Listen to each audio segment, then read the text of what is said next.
Hello everyone, welcome to Daily News Article Series. In this video, we are going to cover right to dissent is part of free speech. Actually, in a recent judgment of Saket District Court, Additional Session Judge Arun Verma discharged Sharjeel Imam and 10 others in a connection with violence near the Jamia Millia Islamia in 2019. Basically, matter was that CA Citizenship Amendment Act 2019 was passed by the Parliament of India on 11th December 2019.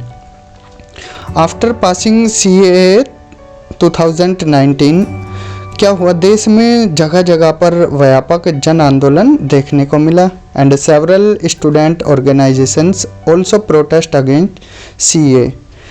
यही protest Jamia Millia Islamia के बाहर भी देखने को मिला और Delhi police ने public order का हवाला देते हुए 11 लोगों को गिरफ्तार कर लिया. एक्चुअली ये डिसेंट होता क्या है, जो कि अरुण वर्मा जी की जो कोट है, dissent is nothing but an extension of the invaluable fundamental rights to freedom of speech and expressions guaranteed under article 19 subject to the restrictions contained therein. तो उन्होंने डिसेंट के बारे में क्या बताया, आखिर ये डिसेंट होता क्या है, आर्टिकल 19 में हम क्या देखने वाले हैं और किन जगह पर हम आर्टिकल 19 को यूज़ कर सकते हैं. तो डिसेंट को देखा जाए सिंपल शब्दों में, अगर डिसएग्रीमेंट विद ऑफिशियल और जनरल एग्रीड आइडियाज़ और ओपिनियन, अगर सरकार का कोई भी नियम है या आपका मतभेद हो सकता है किसी भी चीज़ पर, दो फ्रेंड्स हैं उनमें भी क्या है डिसेंट हो सकता है, मतभेद हो सकता है, उनके आइडियाज़ ओपिनियंस अलग अलग हो सकते हैं, यही क्या है डिसेंट है. तो आर्टिकल 19 क्या बोलता है, all citizen that have the rights, इसमें कौन कौन से राइट्स हैं, to freedom of speech and expressions, to assemble peaceably and without arms, to form associations or unions, to move freely throughout the territory of India. तो ये हम क्या है वन बाय वन देखने वाले हैं. ये क्या है आर्टिकल 19 जो हमारे कॉन्स्टिट्यूशन में आर्टिकल 15, 16, 19, 29 एंड 30, ये क्या है सिटीजन्स के लिए हैं, only for citizens of India. तो आर्टिकल 19 भी क्या है सिटीजन्स ऑफ इंडिया के लिए. कल को आके जैकलीन फर्नांडिस बोले कि मुझे भी प्रोटेस्ट करना है, क्या वो प्रोटेस्ट कर सकती है आर्टिकल 19 के खिलाफ? तो बिल्कुल नहीं, क्योंकि ये आर्टिकल क्या है only for citizens of India. तो वन बाय वन देख लेते हैं आर्टिकल 19 क्या क्या कवर करता है. To freedom of speech and expressions, यहाँ पर क्या है बात की जाती है freedom of speech and expressions की. इसमें क्या है, it implies that every citizens has the right to express his views, opinions, belief and convictions freely by words of mouth, writing, printing, picturing, और भी किसी भी फॉर्म में आप क्या है प्रोटेस्ट कर सकते हो. देन इसके बाद आता है हमारा right to assemble peaceably and without arms. आप क्या है इसमें असेंबल हो सकते हो लेकिन बिना किसी हथियार के, किसी अस्त्र और शस्त्र के. इसमें क्या है पब्लिक मीटिंग्स पर ही ये असेंबल हो सकते हो, ऐसा नहीं कि किसी के प्राइवेट घर पर जाकर आप इकट्ठा हो जाइए. तो ये क्या है सिर्फ पब्लिक मीटिंग्स के लिए है, पब्लिक जगह पर आप असेंबल हो सकते हो. देन इसके बाद थर्ड वन है टू फॉर्म एसोसिएशंस और यूनियंस. इसमें क्या है all citizens have the right to form associations और unions, even cooperative societies. It includes the right to form political parties, companies, partnership firms, society, clubs आदि वगैरह आप बना सकते हो इसमें.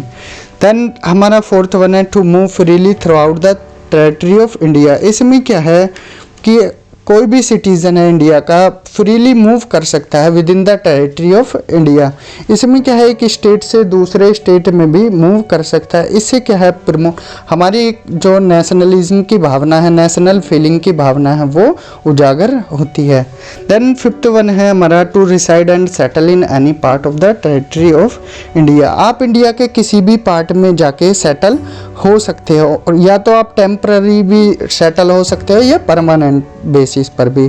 इससे क्या है प्रमोट होता है हमारा नेशनलिज्म, और इसमें क्या है एक दूसरे की कल्चर के खिलाफ भी हमारी जानकारी बढ़ती है.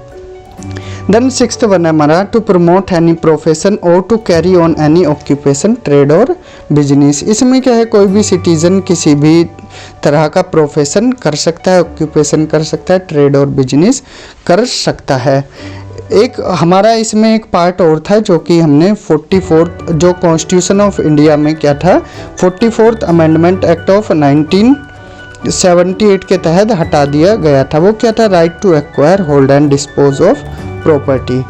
तो देख लेते हैं अब कौन कौन से रीजनेबल रेस्ट्रिक्शन से। ऐसा नहीं है कि आप कहीं भी जाके मांग करने लगो कि हमारा ये अधिकार है, हमको यही चाहिए। फॉर एग्जांपल अगर बात की जाए कोविड-19 में लॉकडाउन की, अब आप उसी के खिलाफ बोलने लगो कि हम सरकार ने लॉकडाउन लगाया, आप बोलने लगो कि हमें तो मतभेद है कि सरकार हमारी फ्रीडम का उल्लंघन कर रही है और हमारे फ्रीडम का उल्लंघन हो रहा है। तो आप क्या है, कोविड-19 में लॉकडाउन में बाहर घूमने लगो तो आप नहीं घूम सकते। तो आइए जानते हैं क्या क्या किन ग्राउंड पर रेस्ट्रिक्शंस लग सकती हैं। तो वन बाय वन देखते हैं।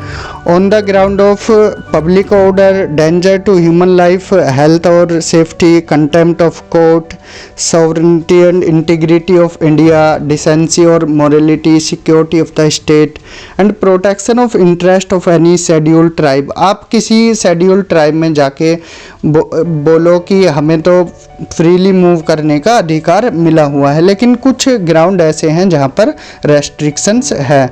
आप अंडमान एंड निकोबार वाले एरिया में या कोई भी और ट्राइबल्स एरिया है वहां पर जाकर नहीं रह सकते। तो ये कुछ रेस्ट्रिक्शंस है। तो आर्टिकल 19 अपने आप में एक सब्जेक्टिव इंटरप्रिटेशन रखता है। सुप्रीम कोर्ट ने भी टाइम टाइम पर क्या है इसको इंटरप्रेट किया है।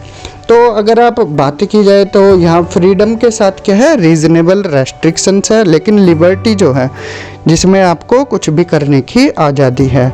तो इसलिए प्रीएम्बल में फ्रीडम शब्द को ना ऐड कर लिबर्टी शब्द को ऐड किया है। इसलिए आप फ्रीडम को एंजॉय कीजिए, लेकिन अपने दायरे में पब्लिक ऑर्डर को ध्यान में रखते हुए, किसी की लाइफ को कोई दिक्कत ना आए उसमें कंटेम्प्ट ऑफ कोर्ट को ध्यान में रखते हुए। तो आज के लेक्चर में इतना ही, मिलते हैं अगले लेक्चर में कुछ टॉपिक के साथ। तो तब तक ये thank you, have a good day.